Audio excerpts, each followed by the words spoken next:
afternoon or good day, Hop Nation podcasts. Very excited to have part two with Mike Michalowicz. How you doing, Mike? I'm doing well. It's good to be back with you, brother. Thanks for doing this. Thank you. For those that may not have seen the first podcast, I'll give a brief bio on Mike.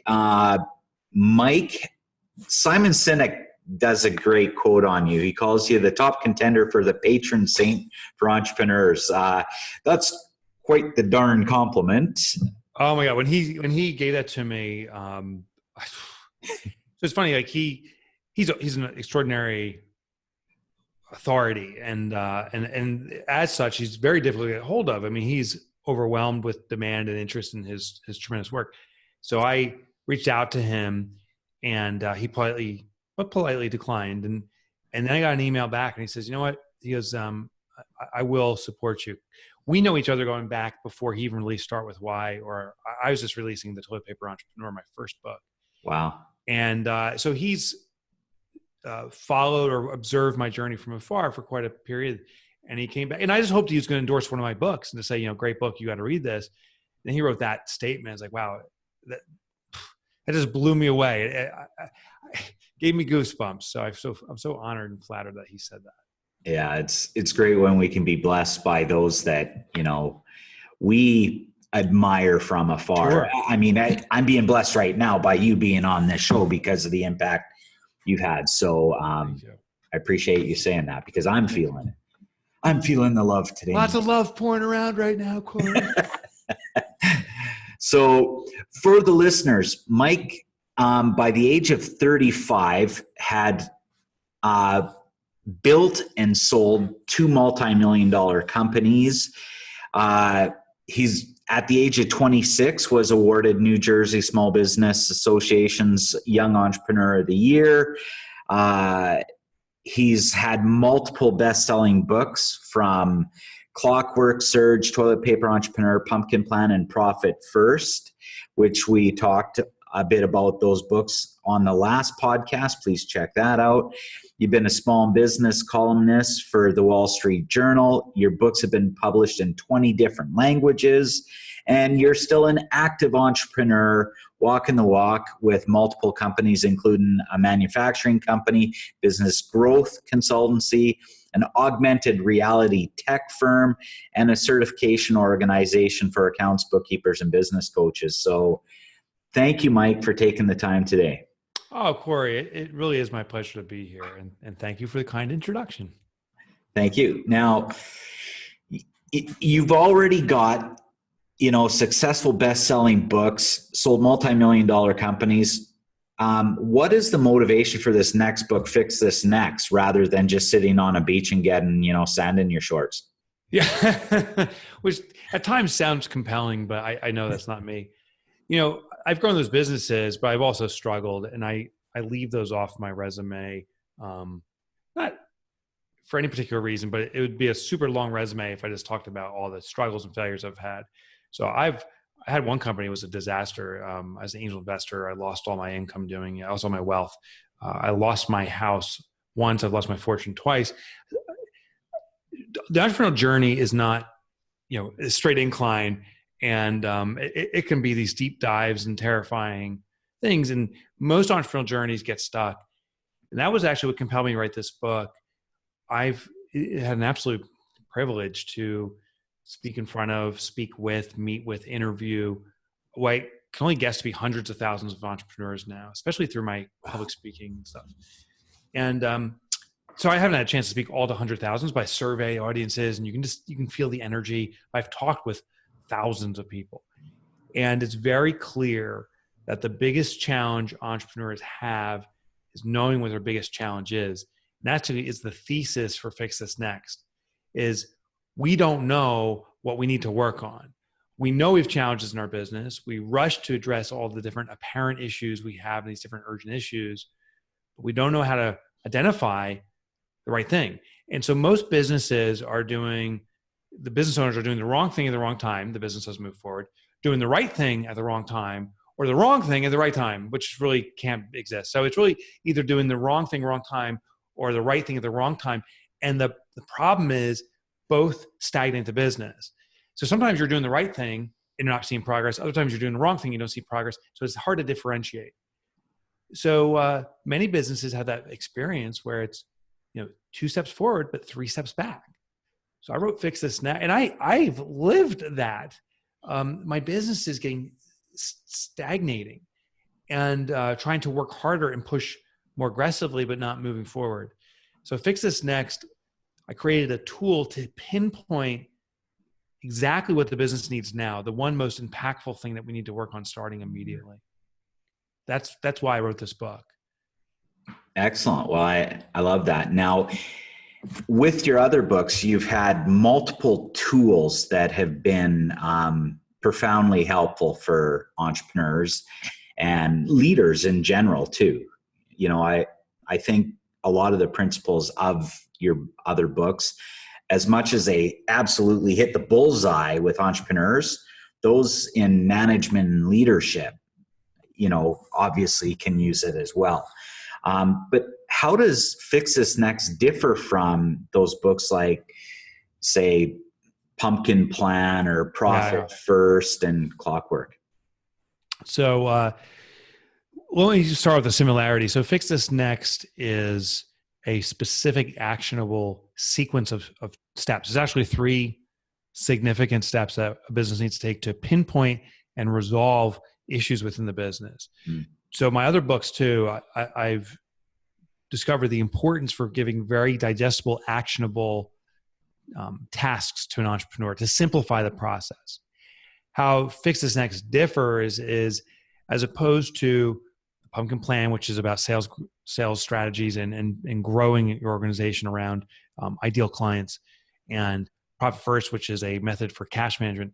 Fix This Next is a specific tool to pinpoint where your challenge is.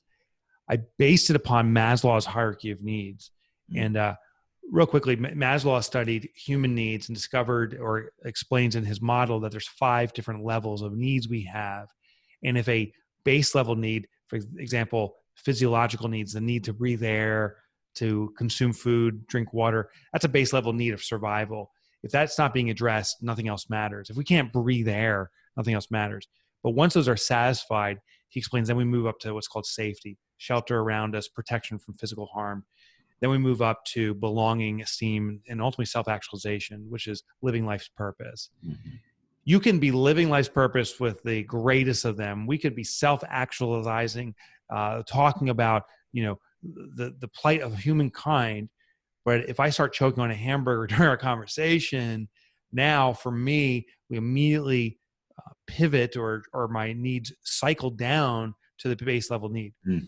Well, I found that in business, we have a hierarchy of needs for our company. The significant difference, albeit there's many, is that when it comes to human needs, we are biologically wired into ourselves. Like if you're choking, you don't have to think about it. Your body is neurologically wired to itself. The senses all indicate, get this out. And so we'll automatically respond by trying to expel it. So humans are wired into ourselves, but we're not wired into our business. And I think many entrepreneurs, myself in particular, I thought I could just trust my gut. Anything whatever I felt was right was the right thing to do. But I found that since I'm not neurologically wired into my business, a lot of my gut decisions weren't moving my business forward. It was more spinning the wheels.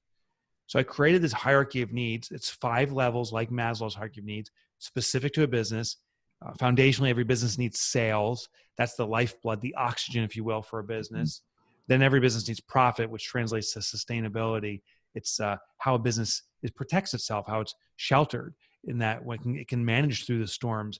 The owner can live a normal life without being constantly stressed. So that's what profit is, like that shelter. Then I have about that order, which is efficiency. Efficiency is where a business has no longer dependency on an individual. It's dependency on the collective. Historically, small businesses, the owner carries the business on their back. It's all sweat equity. And how do we transition out of that? Then the 4th level up is impact. It's where we are no longer transactional with clients, but transformational in the experience that clients have. They belong to something greater than just buying our product. And the highest level is legacy. That's where a business now self-actualizes, where a business can live on into perpetuity in absence of the owner. Well, these 5 levels, we're not neurologically wired into ourselves. So the book, will help us pinpoint through a series of questions. There's 25 what I call core questions, which identify what level the business is currently residing at, where its biggest need is, so we can address it. Solving it, we can now go up to higher level needs, and we can cycle back too. If a base level need isn't happening, we don't have sales coming in, the business is gasping for air, we have to and will automatically revert to sales, address it, and then start climbing up the hierarchy again. That's a great point, because that was actually going to be one of my questions was, can we cycle back? Because, we always think of Maslow's hierarchy of needs as this pyramid, and you build a foundation and you keep going up. And entrepreneurs, part of the wiring, I think, is, oh my goodness, I never want to take a step backward. Right. There's something in our minds that going to a lower level is negative, but it's not. It's supercharging it. It's expanding it. For instance, we get a certain level of sales and profit, why not down the road, as we've escalated up, come back and grow that and expand grow more sales. Yeah. So it's a foundational, it's like building a pyramid. You need to build a base in order to put the next layer up and the next layer up. But if the base is too small and you put a bigger layer over it, the foundation will collapse. The interesting thing is the reverse too. You can put this massive foundation in this big basement and you put a little tool shed on top of it, it's going to fall in. So what we have to do is build a strong enough base to support the level above it. If at any time the level above is not being adequately satisfied, we look at the level below to say, is that strong enough? So there is this cycling process. It isn't like climbing a ladder and you're at the top and you're done. Businesses live into perpetuity and their needs shift, just very much like human needs.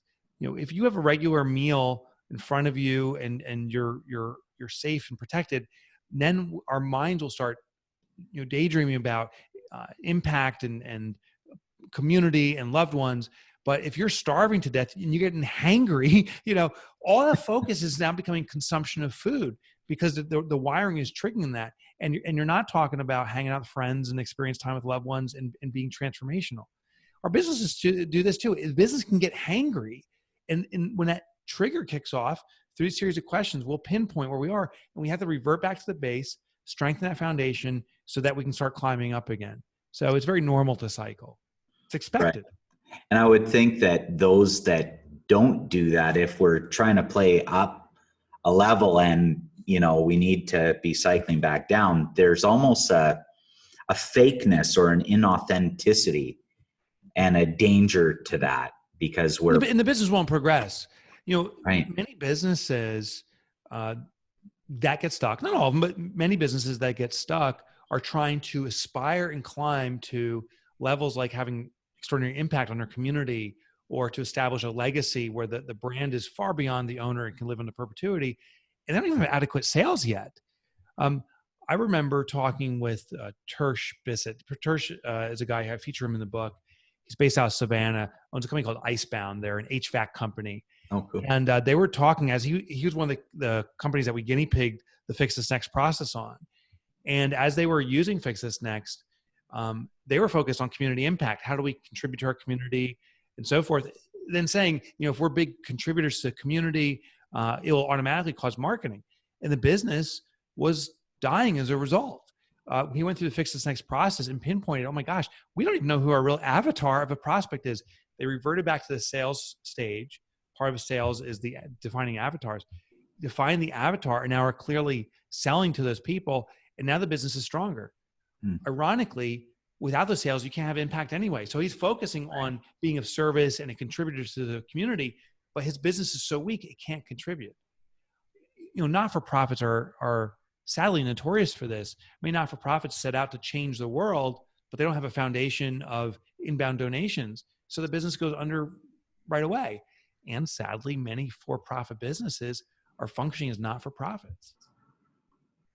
Absolutely. And not only that, even if you're having impact and somewhat sustainable, but not maybe at the level of sustainability or impact that we want, there's a self-limiting that comes in, by not doing it, because they could do more.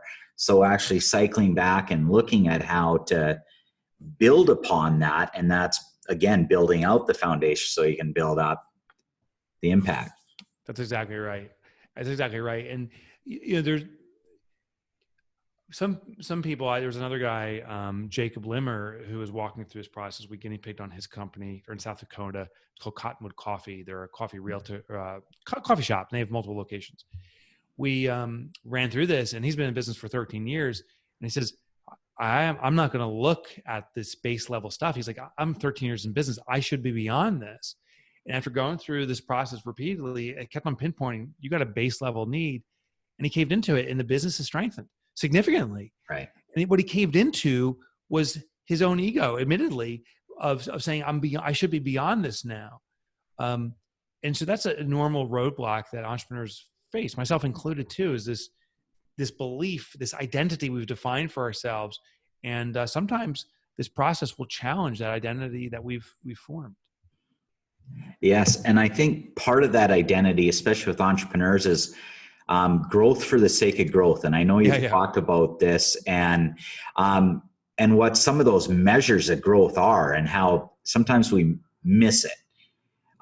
It's not the important measures, and they're probably more ego driven than actually business driven. And as a business owner and entrepreneur, those things have to be business driven, not ego driven. Can you talk? Yeah. And, ego is an interesting thing. It's necessary. It's part of the human animal. We all have it. But it can go rampant, and it can blur factual and smart decisions. The idea of Fix This Next was to have a system that would force a pregnant pause in our decision making. Most business owners, and I say most, I always categorize myself as the most, because it's the first person I examine is always my own businesses. Right. And on reflection, like, oh my gosh, there'll be some kind of action, some kind of trigger, and then there'll be an immediate reaction from me. So action, reaction. And the reaction was instinctual, gut, ego. This is what I think things should be: consistency with the identity I defined, where we should be as a business and acting as if we were somewhere where we weren't yet. Right. What Fix This Next does is forces this pregnant pause. I think that's the biggest benefit, is that there's a trigger, an action, and before the reaction, now there's consideration. So it's action, consideration, reaction. And that consideration can supersede our ego-based thoughts, our reactionary thoughts, and contemplate impact on the business strategy. It'll just force us to think more logically about our business. And that alone can right the direction of a business significantly. A lot of businesses are just kind of cycling around just because we're acting and reacting. But once you act, consider, and then react, we can always consider the outcome we want. Now we'll make decisions that are much more consistent with it. So instead of ping-ponging around, we start moving, not perfectly in alignment with where we want to go, but consistently in consideration of where we want to go. And the likelihood of the business moving forward, skyrockets.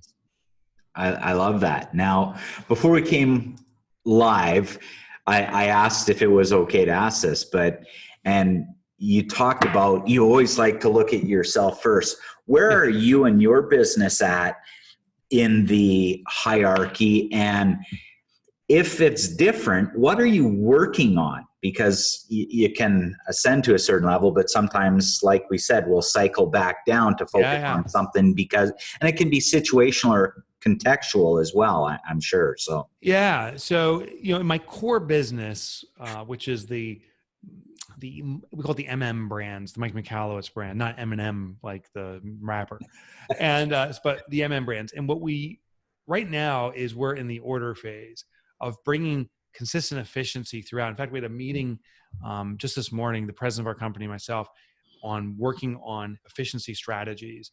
And one of the determinants is I'm actually becoming a problem to the company with ideation, constant idea creation, and bringing in new stuff, which is compromising our efficiencies to do what we're currently doing effectively. So that was a big, and that was ego. I have all these great ideas. So that was an ego thing. So we're working on order here. But my Augment Texture, which is our augmented reality company, we are very much in the base level of sales. We don't have enough awareness, which is the base awareness of prospect generation. And then it's interesting, like this business here, the MM one, was starting to work toward legacy. So the establishment of books and so forth, we're clearly moving toward legacy, but now we've come back down to the base to order to bring more efficiency. Once we nail order, I know we're going back to the base of sales, because once we have that order and efficiency in place, we are capable of bringing on many more clients, many more readers, but we're just not there yet until the order phase is taken care of. So here's how you look at it. We have consistent sales coming in. It's generating healthy profitability. So that's all strong. Now it's about delivering on to those clients so efficiently that we can cater to them without any hitch and take on more clients. But once we've achieved that in order, we're going to revert back to this base and say, okay, now we're in a position to take on more clients. Does it drive profitability still consistently? If so, we're back to order. And then maybe we'll move up toward impact, or maybe we're back down to sales again. So we're cycling around. That's excellent. And it's comforting, I think, for all of us who are listening and in the entrepreneurial journey to realize, don't get stuck on any one level or think that moving up or down is either edifying or, confidence taking. One thing that's interesting, Corey, this was revealing to me is, as we started doing case studies around this, so to write a book takes me about 5 years. Concept, hypothesis, concept testing, goes to thesis, and all these different tests internally, externally. Right. We have a beta rollout. Here's what I found fascinating is many businesses instinctually, the owner's instinct, revert to sales as a solution. And that I find is why most businesses struggle. Here's an example. Remember this, sales, according to Maslow, would be the physiological needs. So sales is oxygen for a business. Profit is equivalent to safety needs. So profit is shelter, if you will, over your head. So many businesses struggle with profitability. In fact, that's why I wrote Profit First. Many businesses struggle with profitability. And the owner says, well, we're not profitable, meaning the business doesn't have stability and shelter. We need to sell more. So the common instinctual response in a non-profitable business is we need to sell more, which actually in many cases will even decrease the potential for profitability because it puts more organizational stress on the company. We're doing more things that aren't profitable faster, and usually that makes profit even worse. But if you equate it to the Maslow hierarchy, that's like saying my business is in a monsoon storm right now. We are shivering. There's rain pouring down. There's these whipping winds. Branches are falling down. We're at the risk of dying from this.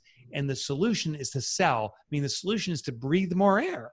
So we need shelter, according to Maslow, and then we're responding by saying, hopefully this will save me. And it won't. It won't. So you can see when we equate to Maslow, kind of the absurdity of our instinctual response to go to sales.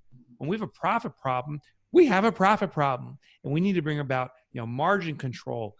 We need to check out our cash flow, collections, and there's some things at that level that need to be addressed. Absolutely.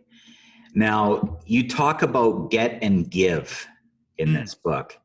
Can you expand on or explain what get and give have to do with Fix This Next? So my mom always told me if you want to get, you got to give. So give to get. There's that saying that rotates around. But I believe, actually, I've concluded in when it comes to the business structure, we actually need to get to in order to give. If the business doesn't have consistent sales, consistent profitability, consistent efficiency, it's not going to be able to be a contributor to its community of clientele or to its greater community, the world itself. So we need to get first. In fact, I like to say that I've concluded that clients actually want us to get more profit. Now, the funny thing is a client will never come to you, like Corey, a client will never come to you and say, hey, Corey, could you charge me more? Could you rip me off? Of course, I'm never going to say that. But what a client will say is, I want your absolute attention when you're catering to me, when you deliver your product or services. I want to make sure that was designed for me without distraction. I don't want you focusing on any other clients while I'm engaged with your services. Well, the only way to have that clarity and focus on catering to our clients is to not be worrying about other revenue generating sources, meaning to not be worrying about profitability. So if we're profitable, we can then cater to our clients. If we're not, we're distracted by the next opportunity and even desperation. So we need to get before we can give. And our clients want that too. They just don't use those words. In the model, I explain that the getting stages are the first 3 levels of the business hierarchy of needs: sales, profit, and order. And the giving level are the highest two levels in the business hierarchy of needs, which is impact and then legacy. I love it. Well, and obviously our clients want value or exclusivity, and they're willing to pay for it. So as you were saying that, I'm going click, click, click, like the dots start connecting, and it just makes sense, whether it's in margin or higher price point. Yeah, and I'll even tell you the psychology around it, because when I wrote Profit First, that book, I was really interested in the psychology around money. And one hesitancy many owners have, and I talk about this and Fix This Next, is raising prices, changing prices, increasing margins, which is very necessary because that translates to sustainability. Now you know your clients want it. But also there's a perception of value. The less I charge my client, the less perceived value there is. So I've changed the use of the word money to changing it to calling it appreciation points or thank you notes. And so say I charge a client $1,000. Now I'm saying I'm going to charge 1,000 thank you notes or 1,000 appreciation points. If the client's not willing to pay that, they don't value me that level. If someone pays me $10,000, they're showing much greater appreciation. The interesting thing is when someone appreciates the service they're getting more, they are more invested in the successful outcome. So people that invest more, that appreciate more, will value the outcome more and be more participative. So the higher price points I charge, it's much more likely I'll get a better output to the client. So there's a necessity for us to charge. And I am not saying rip off clients and take advantage of them and milk them for every dollar, but charge fairly for the work you do. Don't charge cheaply, charge fairly and appropriately to make sure that they're invested in what you're doing and you're being paid for the knowledge, experience, skills that you've developed over all this time. Yeah. And I like that, charge fairly, because I don't think we need to charge equitably. I think equality is unfair by nature. Oh, I like that. Yeah, that's a good point. We have different segments of clients. We do. And because of that, we need to charge fair, not equally. Like those that demand exclusivity and are at a higher value point and are paying more for that, or it makes sense that they're paying more for that. So Totally. Yeah, not all clients are created equal, and not all clients have the same needs, even though maybe the same product are offering. Their expectations around responsiveness and other things may change. So there's this concept, particularly in the accounting space, called value-based pricing. People are purchasing the value you deliver to them. So what is the value? And you can price accordingly. Now, one thing I don't believe in pricing is having every client has a different price for the same thing. But I do believe categorizing based upon the variables around the same thing, urgency or demand. I remember going to a restaurant, and you've probably seen these signs up. You can have it fast, cheap, and good. Choose two, right? So you can have it fast and good, but not cheap. You can have it good and cheap, but not fast. There's some truth to that. Absolutely. And one of our previous guests was a good friend, Andrew Gregson, who wrote the best-selling book by Self-Counsel Press on pricing strategies for small business. And he just did an update on it called Black Art of Pricing. And the whole value and what pricing's actually about isn't the dollars and cents and manipulative approach. Like it's a value prop. Yeah, it's a value prop. Yeah. Now, before we answer this next question, which is, 3 years out, you've got this book coming out April 20th, and you're going to have lots of speaking engagements between now, say for the next 3 years. Yeah. But after that, you've already said, the sitting on a beach getting sand in your shorts, you aren't wired that way. What do you think is that next exciting thing that you're going to do and that next contribution and value that you want to bring? Because I'm sure that's already started percolating. It's already, and yeah, I already had meetings about it too.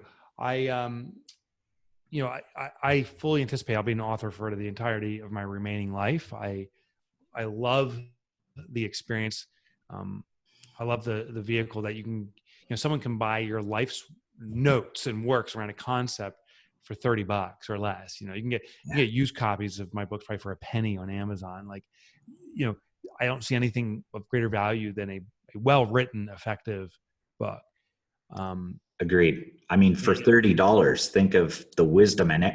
The wisdom, right? Everything right. that goes into that. I'm a massive consumer of books. I get so much value from them. Right now I'm working on two more concepts. One is this concept of different trumps better. And what I mean by this is that better is not better, different is better. People don't notice, you answer the phone in 2 rings, I answer it in 1, I'm better. Customers won't see that. How do we really stand out and distinguish ourselves? I found that and we're testing it now. Actually, we have a session coming up, I think in about a month from here. We're inviting in some readers to start testing this stuff out. Different alone gets attention, but it doesn't mean it'll be of service. It actually could work against you. I could walk through an airport and yell, I have a bomb. I will get noticed because no one else is saying that. That's different, but I'll be going right off to jail. So there's a way to use different to your advantage and get a client or prospect moving in the direction you want to be of service to them. I'm also, and this is probably 5 or 6 years out, maybe sooner, but a common question I hear from entrepreneurs is how to get my employees to act like owners. And I'm like, that's a great question. So I love that one. The working title is act like owners. And we are testing stuff here, which is pretty radically different than I've ever experienced at any other company. We're in the very early stages. We've dropped the corporate goals and we've set what we call an intentions path, which is the amalgamation of individual goals of all the employees. And the company is to be of service to the employees and to our clients and catering to them. And the company's goals will then therefore reveal itself. So we're just testing this because this is radically different than we're going to do $10 million this year. No, we're going to help Jenna get her next house. We're going to help Amy spill more vacation time. We're going to get Spanish lessons for Liz. Like those intentions, how do you collectively organize them that the company is delivering on that mission for the individuals who are supporting the company? So we're working on that. I love it. Well, we'll have to connect another time outside of this because my PhD thesis is around that sort of topic. Oh, really? So we could have a deeper discussion on that and that question of getting the employees to have that same sort of motivation, if not even the drive, just the motivation and mindset, or even, and the reality is, I don't know if they can be the same as the owner, but if they can at least have greater alignment. Yeah. And mindset that's aligned as well as value alignment. Now we've supercharged performance and we go from incremental bumps to exponential and hockey stick it. I'd love to talk to you about that. I think it is possible for the employees to be so engaged with the outcome of the business because it's not about the business anymore. That's what I'm thinking. So that's my hypothesis. So I'd love for your feedback, your challenging of that thought. And I'll share kind of the hot model and the foundational pieces on that, because I think there's some resonance between what you're saying and, where I'm at. So, the other one,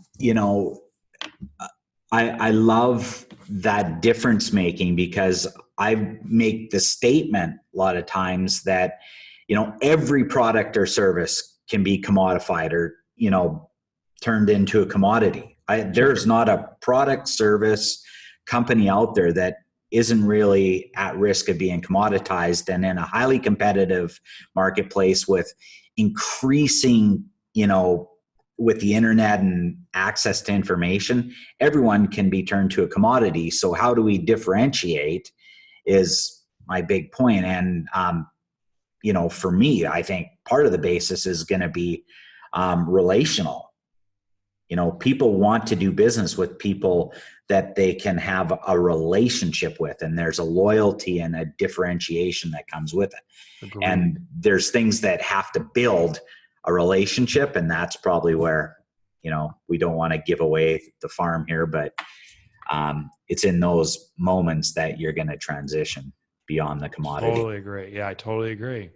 Yeah. Awesome. Well, in conclusion here, Mike, what do you want our listeners to actually do? Buy the book. It's coming out April 20th. That's Number one. Yeah, it's now actually April 28th. It got moved 1 week by the publisher. So not that you would know, but now you know.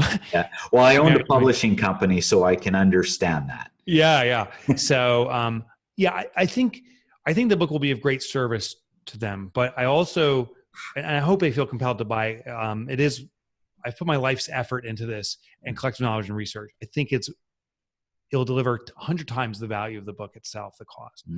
But one thing you can do right now is pinpoint exactly where your business needs help and get it done in the next 10 minutes or less by going to fixthisnext.com. So there's a singular call to action.